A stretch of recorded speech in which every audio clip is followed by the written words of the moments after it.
Welcome to Speak For Yourself in the Crib, presented by Hyundai.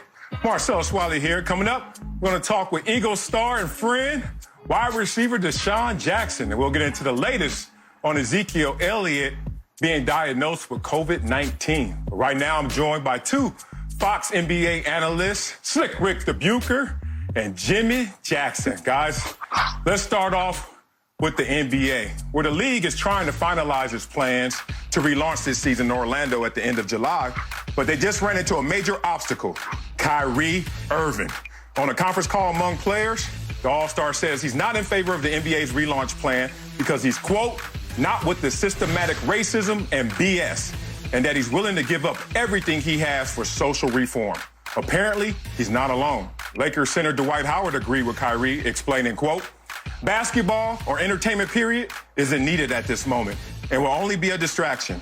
I would love nothing more than to win my very first NBA championship, but the unity of my people will be an even bigger championship. That's just too beautiful to pass up. What better time than now for us to be focusing on our families? No basketball till we get things resolved. Jim, do these guys have a point? Yeah, they have a point. And there's a couple of things I think we need to unpack here to kind of get the full breadth of what's going on. On June 5th, I think it was, is when the union voted on and passed what we see now as the season moving forward. Kyrie Irving was a part of that, being the vice president. I don't know whether he voiced his opinions at the time of the vote when that was taking place or leading up to this point. I don't really know that, but we do know that he did vote for the season to move forward. Now, that doesn't mean he can't change his mind a little bit later, okay? Now, that's one thing. The message and what they're talking about is true, that right now there is this momentum going on in this country, especially with our youth, in regards to social justice. And they want to be in the forefront, which meaning basketball players, minority basketball players, to help usher that in, to continue the momentum. I get that. And there's no better platform to do that than having young men like a Kyrie or a Dwight Howard, LeBron James, who have the national attention and the world attention to be able to push that narrative. So I agree with the point in regards to pushing that forward. The third part of this, and Rick, I think you said this earlier, is not so much the message, it's the messenger, who it's coming from, and that's Kyrie. Because in the past, Kyrie has said some things, done some things that a lot of people didn't agree with, okay? He left Boston a little bit contentious. Players like to play with him, some don't. So it's the messenger that I think kind of gets in the way of the message at times. If this was maybe LeBron James saying this, it'd be like a no-brainer, okay? But because it's Kyrie, you're going to question a little bit of that because of his history, right, wrong, or indifferent. So I think using basketball, because the NBA has been so progressive, so out front on social issues, that if you move the ball forward, so to speak, and play this season, you're able to utilize that platform in a way that you can reach out and touch, not only here in the United States, but internationally, the message that you want to get across, be it commercials, be it interviews, before, after games. The spotlight will be on you. So guess what? You can use that platform in a bigger space, a bigger scope. So that's why I'm in favor of guys playing, particularly right now, because they right now have the ear of the country, of the nation, of our leaders. Each and every time they step on the court, each and every time they're at practice, when they're seen, they're able to push that narrative. But that's just my opinion. Jim Jackson, I would rather have you as the spokesman for this cause right now than Kyrie Irving, because you just stated exactly what your point is. That's what I struggle with Kyrie and Dwight, is that I don't know exactly what point they're trying to make. Are they suggesting, as Kyrie alluded to, that the NBA is racist? It's systematic oppression of black men? Is it Dwight Howard, where this is the wrong time for us to be taking time to play, and we should really be continuing to shelter in place with our families and develop the family unit? What is it that not playing at this time will accomplish? And I'm with you. The sad reality is, and pretty much every athlete knows this, you have the greatest platform when you are playing. The second you take that uniform off, there's the rare Jim Jackson, Marcellus Wiley, Pat McAfee, guys who move into the media and create a presence, but those are the exception rather than the rule.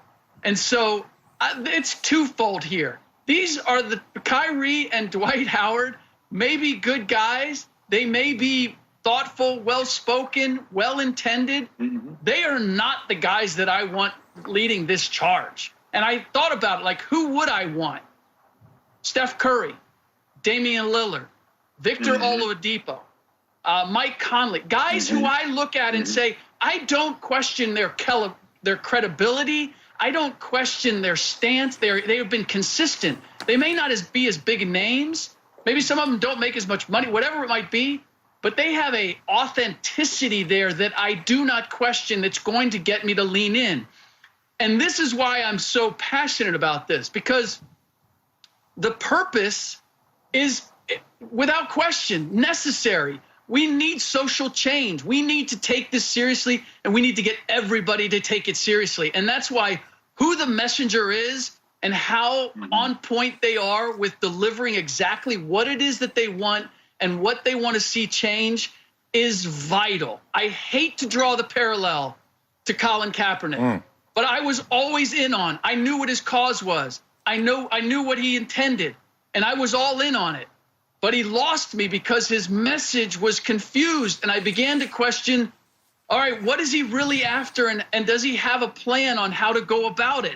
And if you don't have a plan and you lose that thread, then you actually undermine the cause that you're trying to support and achieve.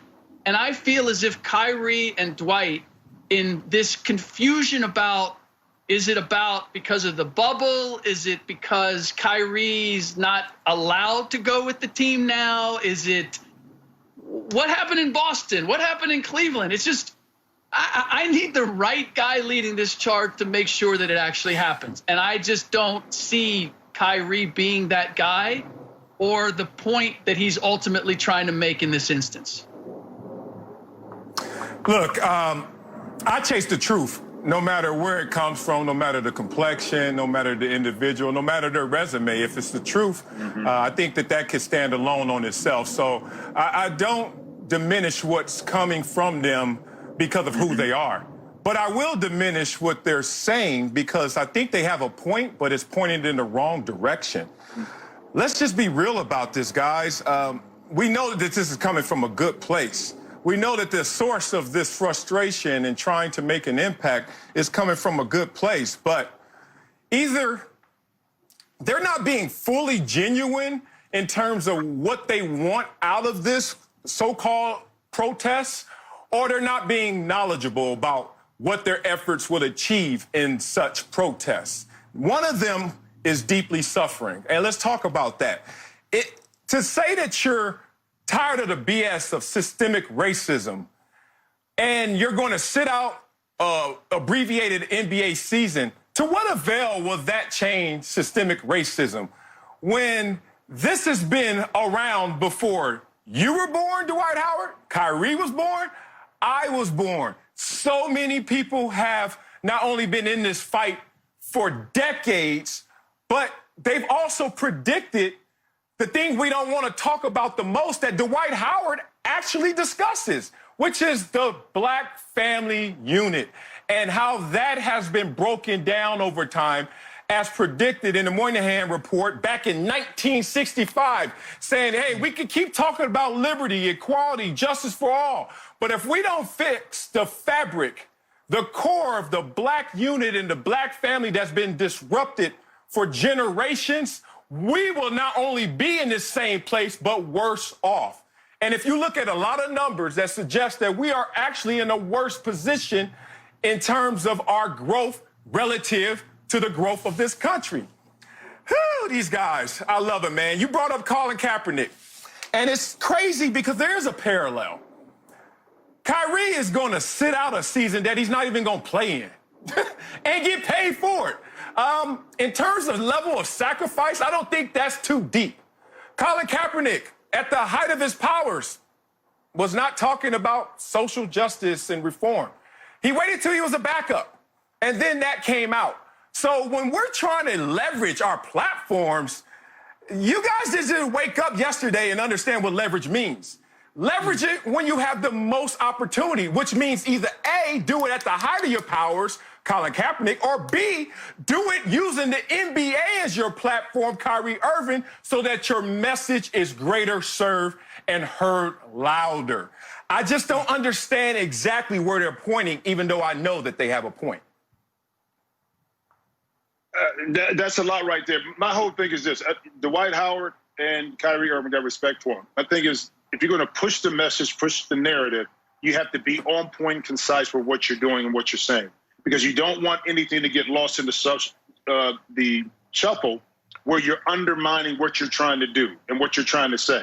Because I totally agree in regards to the social justice and keeping the eye on the prize, so to speak, as far as the nation, the momentum that's going on, and they want to be at the forefront of. That's fine. Do it. Make sure that message that you're trying to get across, along with those other 80 guys that are kind of in the same boat, that feel the same way, that's one voice. Because you can agree to disagree in regards to whether you come back. One thing we can all agree on is why we're doing it. What is the cause for? What does it bring about? What kind of change? That's what we can all agree on. How that message gets across is very important too, and who delivers that message is very important. And that's my biggest thing, okay? That we're going to have some kind of, disagreements on how we get to a point, but let's get there, okay? And I just truly believe that with having the season, that platform allows guys to really hit home points that they need to hit, and also reach out and touch some people that otherwise we would not be able to. Yeah, as the white guy in this conversation, let me speak on how it is, because I believe that in order for us to solve this, it can't just be black athletes, black people, the black community trying to solve it. We all have to come together to change this. So what is it that white people don't understand about this? What specifically needs to happen and change, whether it's with the NBA or the world at large, in order to change the structure as it is now? That, I believe, for those of us who care and believe that something needs to change, we'd like some direction on that. And those that don't believe or aren't aware need to be shown this is what needs to change. In either case, you have to be very specific and constructive in what your idea is. Otherwise, it's really easy to go to who the messenger is or what is it that they want, and they don't know, so let's just pass on this. That's my primary issue with this is, Kyrie, if you're going to take a stand, Dwight Howard, if you're going to take a stand, and you're going to use the leverage of not playing in the NBA and having the NBA not exist, that's fine. Okay, you're going to the nth degree, that's fine. But know what it is that you're after and make it clear so that those who want to join you in the cause understand exactly what they're joining. And we keep talking about the people, the messenger. So let's talk about LeBron James and his silent objection to this protest in terms of not going on with the NBA season and going into the bubble. I'm with LeBron James. I'm with the fact that LeBron James knows that he can walk and chew gum at the same time. I know that LeBron James is totally committed to trying to make change. And he's doing it in the greatest way possible. And it's crazy because so many people get caught up in the sizzle and not the substance of it. If another person walks up to me and says, Colin Kaepernick was right. Colin Kaepernick was right about what? Singing the same song louder that has not gotten us to close the gap in terms of what we truly desire. There are social scientists out there. I'm talking about in the 50s and 60s who predicted exactly this outcome. And they said fighting systemic racism is not enough. The fabric of any community is this family. Broken children will lead to a broken community. That's why I applaud LeBron James, because he's a family man, because he's taking care of his family. All of us are not going to do this together. It takes individuals, as we played sports. Do your job. But everyone right now is in some kind of quest to make sure that they're the ones that get credit and they're the ones that gets the attention. But this is an age-old problem. And every solution that I keep seeing, which is either coming from being woke or affirmative action, welfare dependency, you continue down the line of all the protests and all the outrage you have. But until we fix our family unit and point at that, we're not giving ourselves the best opportunity to go out there and do something. I know these guys are well-intended, and I'm not taking shots at them. I'm just taking shots at the direction and the effort. I'm a guy who grew up 10 miles away from Fox Studios. But boy, was it a stark contrast. Welfare, 2 checks a month. Food stamps every month. 3 times a month, I was waiting for the government to give us our payday, to give us our opportunity. And I saw all around me all the ills that come from that community, the gangs, the drugs, the poverty. But I'm going to tell you the worst thing of all that almost got me. It was the low ambition that was getting sucked away from people who weren't living out their dreams. For people who didn't think that their dreams could be a reality. For people every single day that was walking around hoping for a job, not even thinking about a career. And I remember being that fork-in-the-road kid. And as Thomas Sowell said, because of your color of skin is not a birthmark that condemns you to a lower status in life. When stuff was harder for us, my dad is from Texas, the South, the 40s. My dad just shakes his head when he sees what we're doing right now, because when things were more difficult and overt, we complained less and worked harder. But now everybody's into watch me try to change this. How about you put in applied, focused work and stop trying to always get the attention of being the one who solves this? There are so many smart people, so many people who have the proper credit that is doing the work, that is about the substance, not the sizzle. Hopefully these guys can bring this all together and we could truly see change going forward. Coming up, been a crazy offseason in Philadelphia so far. We're going to pull up on the homie, Eagles wide receiver DeSean Jackson, another LA guy. Next, Speak for Yourself, presented by Hyundai. That's my Welcome back to Speak for Welcome back to Speak for Yourself for the Crib, presented by Hyundai. Marcel Swiley here. It's time now to be joined by one of LA's finest, my guy, Eagles wide receiver DeSean Jackson. Big dog, how you doing, brother? Man, I'm blessed, man. How you doing, bro? Good hearing from you, man. Good seeing you, bro. Yeah, you blessed. And I look forward to seeing what you could do out there this year, because last year you had the core injury to your back in November and you shut it down. How you feeling right now? Man, I'm feeling great, man. I'm feeling, rejuvenated, re-energized. It was a tough year for me last year, man.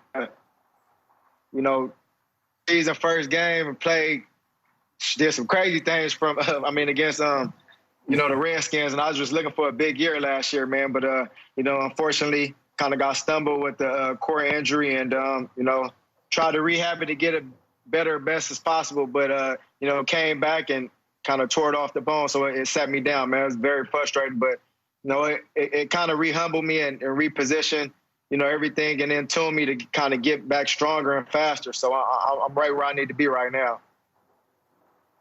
I hear some defenders getting scared faster, because most guys, when they age, either obviously injury occurs or they become possession receivers. But you're still a deep threat. So how have you been able to maintain that burst and that speed? Man, honestly, I take credit to, continuously keeping the same team around me.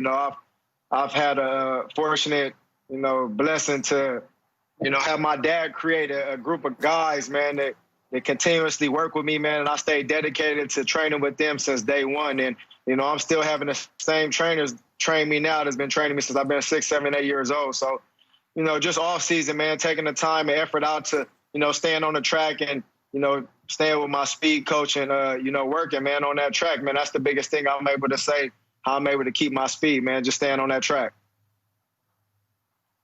Now, as I mentioned, you're an LA guy, but right now you're in Florida. So how's quarantine life been for you in terms of staying in shape and preparing for next season?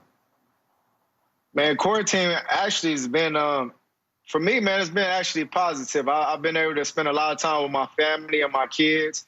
You know, being a professional athlete, a lot of people don't realize the time we spend away from our family. So, you know, off season, we usually at the facility doing OTAs and, you know, training with the team. So now I've been able to train by myself and, you know, keep my kids around me and spend a lot of time with my kids. But, you know, just really been actually staying out the way, man, and saving a lot of money. Because, you know, off season, you know, as you're a vet, and neither some of these young guys, man, you spending money, you traveling, you partying, and doing all that crazy stuff. So I've been able to just kind of save money and spend time with my kids.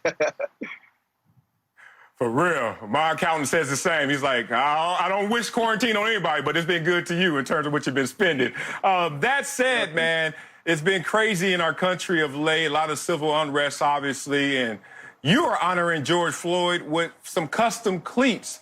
Where did the idea come from, and what's been the response? Man, honestly, I did back in 2014. I actually did the first version of the I Can't Breathe cleats, and you know, just try to take stance. Man, I feel like us as professional athletes, we have such a big platform to, you know, outreach and, you know, kind of just gain attention to a lot of, you know, people in the societies, you know, attention to awareness of what's going on. Now, I feel like right now we have a huge opportunity to, you know, just shed light on what's going on in today's world, man. And, you know, my thing is, you know, I know a lot of people is trying to turn into racism and, you know, color, but, you know, I stand for what's right, man. Regardless of the color, I stand for what's right, man. And I think a lot of people that saw that video, you know, color really stands out because obviously it was a black person that was killed, but you have a lot of white people, you have a lot of Asians, you have a lot of other races that are standing out there saying, you know, that's not right. And anybody see that video and see that's not right. So me, I'm just standing for justice. And, you know, man, I'm just trying to aware, you know, on my cleats and my platform to show people that I'm supporting it. But not only just by speaking and showing it, you know, really by going out in the community and really making awareness to it, you know, stepping up and, you know, creating opportunity for people in, you know, spots like you talked about, don't have no outcome. They don't have no outreach to be able to get out, you know, the slums. Say it, man. Walking the walk instead of just talking the talk. And speaking of talk, you recently said that if NFL games don't have fans, they should mic the players up. You got to sell me on this idea because I know when I'm hot with the mic, everybody acts different, and it can get kind of corny out there. Sell me. Nah, honestly, man, that you make a 100% point. And, you know, I've always been the type of guy that, you know, they always ask me, do you want to get mic'd up? And I'm like, nah, I don't want to be mic'd up because I know some of the stuff that comes out my mouth. And, you know, a lot of people mess with you talking about, oh, you the police if you got the wire. I'm just playing around. But, you know, I'm one of them dudes, if I'm always mic'd up, I'm going to let people know. So if you come around me, be careful what you say and all that other stuff. But with not having no fans, man, I think, you know, seeing kind of what the XFL did and just kind of letting people insights to the huddle and the coaches and stuff, I just feel like our fans, if we're not going to have them fans there, we should be able to give them insights to, you know, just the competitive nature. Because if everything is, you know, PG-13, you know, it can definitely get rated R. But if it's PG-13, because you got kids watching all that, you just got to kind of be understanding of what you're saying. But I think it'd be a dope way to give the fans the insights on what really goes on between the white lines. Now, take us through just your energy levels. We know how it feels always with fans all throughout the league, Pop Warner, high school, college, we get it. But how would that have an impact and effect on you? No fans, that silence. Take us through that energy level. Man, it's going to be tough, man. Just from day one kind of thinking of that or even just knowing it could be possible to not really have fans in the stands, man, that's tough. Even at Pop Warner, like we have fans, you know, even at high school, going to Long Beach, probably one of the best high schools in the nation. Like we had 5,000-10,000, you know, fans in the stands every time we play. So, I mean, it's going to definitely be a culture shock. I think a lot of, you know, professional athletes, they're going to have to kind of pump their self up. You ain't got no crowd. You ain't got nobody screaming and cheering on third downs. It's going to definitely be a culture shock. But, you know, we're professional athletes. We get paid at a high level to go out there and handle our business and take care of our job. So, I think you're just going to have to lean on your boys out there, your teammates, and your coaches. But, I mean, as professional athletes, if you ain't pumped up enough to go out there and earn your check or play for whatever you playing for, man, it's something wrong. I'm with you there, man. And let's talk about what is going on in Philadelphia. Talk about your quarterback. Pro Football Focus just recently released this list of top 50 players in the league, and you get around 50, you still don't see Carson Wentz's names. He didn't make the list. Does he get the respect he deserves? Man, honestly, man, I feel like Carson Wentz, man, is a heck of a quarterback, man. He's still a young dude. You know, he was rewarded with a big contract. Obviously, everybody on our locker room and on our team knows he's our franchise guy. But you know, some injuries kind of haunted him early in his career. But I think last year, man, you know, he stepped up and, you know, showed everybody what he's able to do without the weapons. You know, we all went down. You know, from me to Alshon, Nelson Aguilar got hurt a little bit. You know, and it was tough on him, man. But he still, you know, he fought hard, and I witnessed the time and effort he puts in. So my honest opinion, he doesn't really get the recognition and acknowledgement he should get. But as a Philadelphia Eagle and as a player of that team, I know the respect he has within our locker room. Now let's talk about another one of your former quarterbacks, in Jameis Winston, trying to revive his career as a backup in New Orleans. Tell us about Jameis and what does he need to do to get back on track? Man, yeah, Jameis, man, that dude has a lot of upside, man. And when I say upside, you know, playing with him in Tampa, you know, I feel like, you know, he has all the intangibles to be a big-time quarterback in the league. You know, I think just a lot of times last year he was careless with the ball and, you know, didn't really manage the ball as much as he needed to be being a top-tier quarterback in the league. But, you know, I think it'll be great for him to get over there in New Orleans and get behind a quarterback like Drew Brees and really just learn, man. I think a lot of times if you're talking the talk and you're not walking the walk, you know, a lot of guys are not going to follow behind. So not to say that's necessary to him, but, you know, more on the talk the talk. If you talk the talk, you just got to back it up on the field. And I think if he's able to kind of learn that role from having a guy like Drew Brees teaching you and saying, look, this is how you do it, this is how you need to do it, this is what you don't need to do, I think he'll learn a lot. So it'd be a good opportunity. But I definitely think he's a starting quarterback in the NFL. Much love to you, DeSean, for coming on, man. Stay healthy and keep killing them, big dog. Appreciate it, big bro. You too, man. All right. Coming up, you guys, Ezekiel Elliott was just diagnosed with COVID-19, but he's not happy the story got out. We'll get into that next. Speak for yourself, presented by Hyundai. Welcome back to Speak for Yourself from the Crib, presented by Hyundai. Marcellus Wiley here, joined now by LeVar Arrington and Mark Schlereth. Guys, let's move to Dallas, where multiple reports are coming out that Ezekiel Elliott is one of several Cowboy players to recently test positive for COVID-19.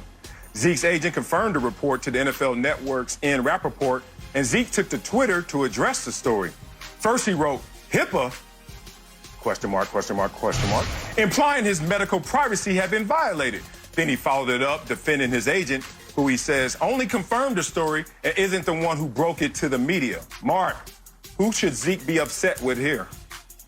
Well, I mean, it sounds like to me that Zeke should be upset with himself. Like, I mean, are you mad because you got COVID-19 and you were doing things you weren't supposed to be doing during quarantine? I mean, I don't know. I don't know what your life looked like, but that's what it feels like to me. The bottom line is I would like to see him address this like Von Miller addressed this, be out in front of it and say, what can we do? How can we learn from my situation? You know, to me, being mad that the story got broken is like being mad when you sit around and eat fast food all day long and then being mad that you got fat. Like, hey, man, that's part of the consequences of eating fast food. So if you should be mad at anybody, you probably ought to be mad at yourself that you got coronavirus.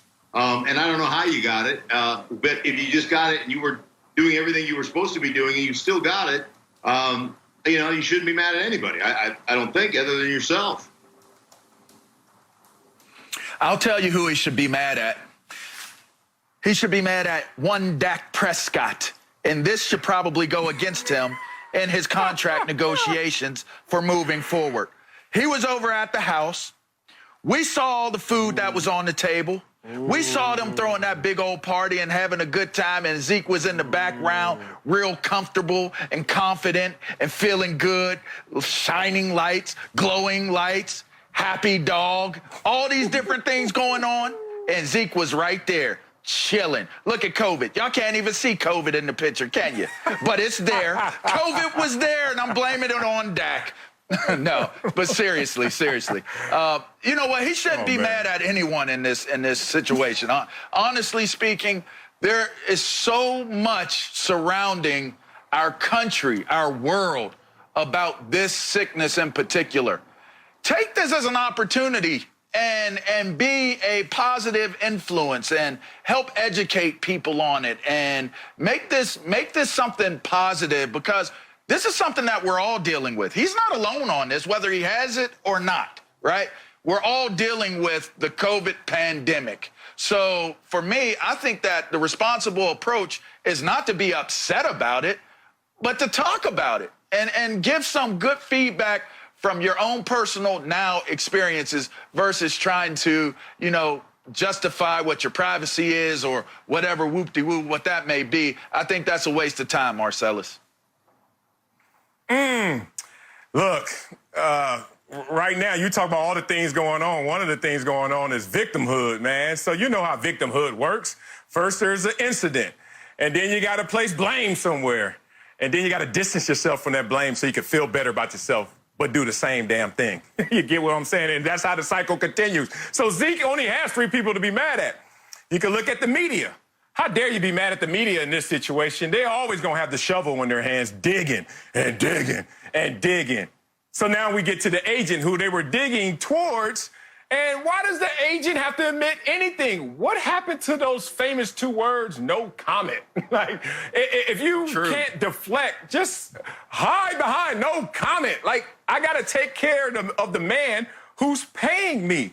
But then if you can't go there, if you're Zeke, you got to look in the mirror sometimes and just realize no one had a foolproof 100% quarantine bubble, even me. And I think I'm in the 99 percentile, not because of me, but because of my wife, who's an anesthesiologist and is OCD and is a germaphobe. But we still had our issues here and there. But we didn't have a buffet. We didn't have the COVID come over in terms of food and parties and who knows what else when the cameras were off. So Zeke has to understand that. The last thing I will say to this is not a HIPAA issue. HIPAA is only covering entities like doctors, hospitals, laboratories, and trainers, not agents. So I don't know where he's going to come up in terms of where the blame goes. But Zeke, starting in the mirror, unfortunately, glad you're healthy, may be the best start for it. Coming up, Lamar Jackson's been having a lot of fun this offseason, but did he just put himself in harm's way? We get into that next. Speak for Yourself is presented by Hyundai. Though some of our other favorite sports may be on hold, horse racing is still running strong. Live coverage of top-tier races on FS1 and FS2 throughout June. You can enjoy horse racing from top tracks across the country all month long. Visit americasbestracing.net/strong to learn more. And welcome back to Speak for Yourself. Marcellus Wiley back here. Joined now once again with LeVar Arrington and Mark Schlereth. Let's move to Lamar Jackson, who's clearly having some fun this offseason. Why not? You're the MVP. But maybe he should take things a little easier. MVP was caught on video playing football on the beach this weekend. But at the end of a scramble, he runs straight into a jet ski and takes a tumble into the water. Lamar turned out to be fine, but the entire state of Maryland was probably screaming at their phones when they saw this video. So, Mark, is this a big deal or no deal? Yeah, this is no big deal. I mean, he's out there with his buddies having, like, NFL, the most gifted athletes in the world that play NFL football can't touch him. Some clowns that he's playing with on the beach, like, they ain't going to touch him. A jet ski's not going to, jet ski's got nothing for Lamar. I mean, he's that good. And so, like, I'm not too worried about this. You got to go out, you got to have fun, you got to cut loose every now and again. I tell you what, the guy's one of the most gifted athletes I've ever had the opportunity and the pleasure of watching play. If NFL players can't tackle, I'm not too worried about a bunch of his buddies on the beach in a jet ski. I totally disagree. I think this is a horrible story. I think this is a tremendously big deal because now defensive coordinators everywhere are going to be calling Sea-Doo and all kinds of other companies to get jet skis. We couldn't get guys in the draft to keep up with Lamar, but now we know what the secret kryptonite to Lamar Jackson is. It's a jet ski, and I don't know if it's a 4 or 5 man jet ski, but it looked like it was big enough to get in his way and impede him from getting another yard. You're going to see jet skis littered across the NFL to stop Lamar from being able to be a really good quarterback in the National Football League. Of course this isn't a big deal. Hey, listen, if you can't find balance to be happy when you're being successful in life, then success doesn't seem to be as cool and as fun and as I guess, more of a commitment to try to achieve. You got to find the balance. He's out there having a good time. Look at his shorts, man. Look at the fluorescent, iridescent looking colors on it. Look, you can't even see his legs. It's like Shaggy and Scooby, right? Like, have fun. You had an accident. It's only a big deal if he's out for the season. And even then, you'd hate for him to be in a situation like that. But let's be clear here, guys. He's out there having a good time, probably best friends, family members. You get a little bit of time. If you know how this sport works and being a great professional, you get a tad bit of time where you can let your hair down and be who you want to be. This looks like one of those moments. I have no problem with it, Marcellus. Unfortunately, I got to be the downer here. I do have a problem with this. And I'm going to tell you why. Like, I get it. Like, we've all been in situations like this before where you just want to have fun. But do you remember when you were a child? And I used to have to take the bus to school all the time, the little yellow bus, the Cheeto bus, we used to call it. And I remember always staring at the rules. You remember the Cheetos? You had to be on the Cheeto bus? Yeah. And I remember looking at the rules, and I remember being young, like, I don't understand why are they keep telling us no horseplay. Now, they didn't say no fun. They didn't say don't have activities. They said no horseplay. There's a thin line between having fun and it becoming irresponsible. Lamar Jackson, I know it's your boys and you're trying to show them, hey, man, ain't nothing changed but the money and the checks. I get it. But, dog, there has to be parameters placed about your life and how you go about things now because you're a professional. I grew up racing everybody. I was like this neighborhood legend because I was almost this optical illusion. Ain't no way Marcellus could beat this little fast dude. Oh, yeah, I could. I could just get off real fast. That's all I would do, use my acceleration and just hold him off. And I would race and race and race. And I remember after having hundreds of races in my life, I'm not lying, light pole to light pole, car to car, I was in the league and somebody came up to me, let's race. What's up? Let's go right out front. And then it clicked. I got a little more to lose than I did before. Let me give you some names since we act like this is no big deal. Y'all remember Robert Edwards? Playing flag football in the sand. Just a nice little friendly NFL game. Organized. Yeah, never the same. How about my boy Sean Price? You guys may not remember him, defensive tackle. Showed up one day with one arm shorter than the other because got an off-the-field incident riding a motorcycle. Ben Roethlisberger got caught up before. Kellen Winslow Jr., like, I got a list of people who, when they get into the dangerous world of fun/horseplay, it can go wrong for those guys. So I'm not trying to be a downer. Look, I know that life should not get in the way of living, but be responsible, Lamar. Nobody wants to hear that you're out because of a jet ski. Another guy going overboard. Just a quick little. Oh yeah. Hey, Marcellus, let's go. Marcellus, if y'all look at the video again, we got to take a look at the fact that he was joking. He was having a good time in the video. It was all about fun and games. He's got his flip-flops on. Look at his flip-flops. It turned serious right there, all right?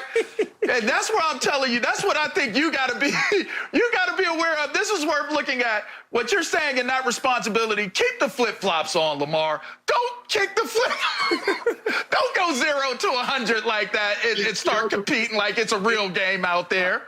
Well, that's the problem, though. That's the problem with competitors. Once things break down and you're a competitor, man, you like that switch flips, and you're like, oh, wait a minute. Like, he was right into a game there. He's fine. That guy, NFL players can't touch him. Nobody can touch him. Jet skis can't hurt him. He's like Superman. He'll be fine. Let's move on. Hey, man, look, they got enough game film to watch of LeVar to know he's fast. Come on, man. Let's talk about somebody else going overboard this offseason. Antonio Brown, the receiver, has been in the headlines lately as part of a comeback push and is now teasing that he could have found a new team, posting a picture of himself on Instagram in the 3 uniforms he's played in with the caption, Big 4 X soon. Hashtag call God. So, Mark, where do you think AB will end up? Yeah, that's a great question. You know, you've heard the rumors of the Ravens, and you've heard a couple of rumors. But listen, Aaron Rodgers is a guy that's the dynasty that never happened, right? You went from Brett Favre to Aaron Rodgers, two of the greatest quarterbacks that's ever played, and you don't have but one Super Bowl in the Aaron Rodgers era. He's always complaining about never having first rounders. He's always complaining about the weapons. He's thrown 1 touchdown to a first rounder that has been a drafted first rounder, and that was Mercedes Lewis, who was drafted by Jacksonville and played with him. That's it.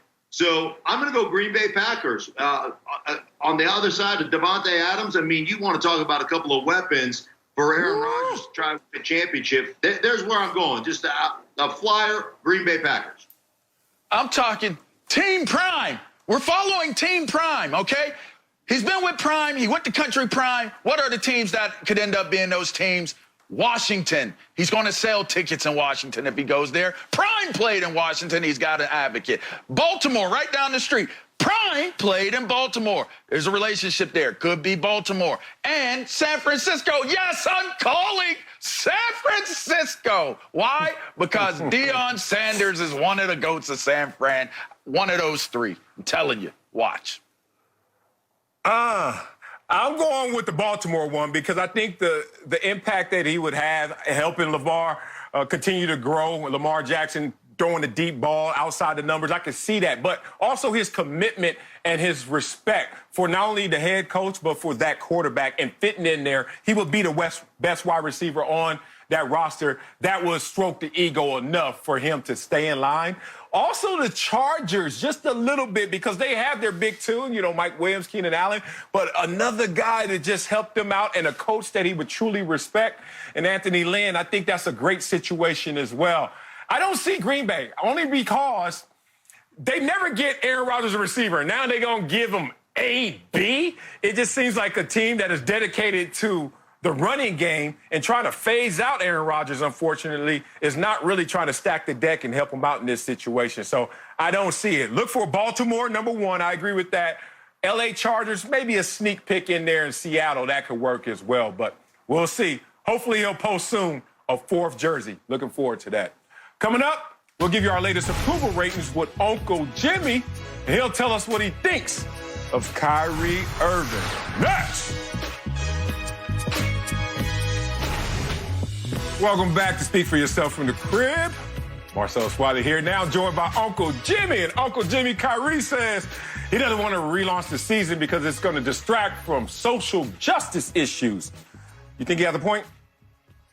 Look here, man, let me tell you something. You might look like you was born at night. You wasn't born last night. You know exactly what the hell going on here. You know exactly what's going on with Kyrie. Kyrie done got that damn stimulus check.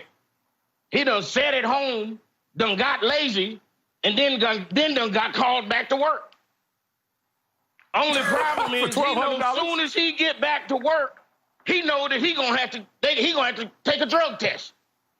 See, and that's what a whole bunch of Americans is going through right now. See, it ain't the problem that they getting called back. It's just that they got to take this test. And I can guarantee you before it's all over, Kyrie going to be claiming a lot of things. Black Lives Matter, Save the Pandas, Free the Lion King, whatever the hell he can come up with to stop from pissing in that cup. That's what's going to happen to him. Kind of like you and your little story about riding the little bus. That take a real man to rode the little bus and then talk about how many people you beat racing. That's kind of hard for me to believe. It wasn't a Cheeto bus, boy. That's what your mama called it. You rode the little bus, and your probably smelled like pee-pee. Well, mama was trying to take care of my feelings. That wasn't no little bus. It was a Cheeto. Stay safe, America. Talk to you.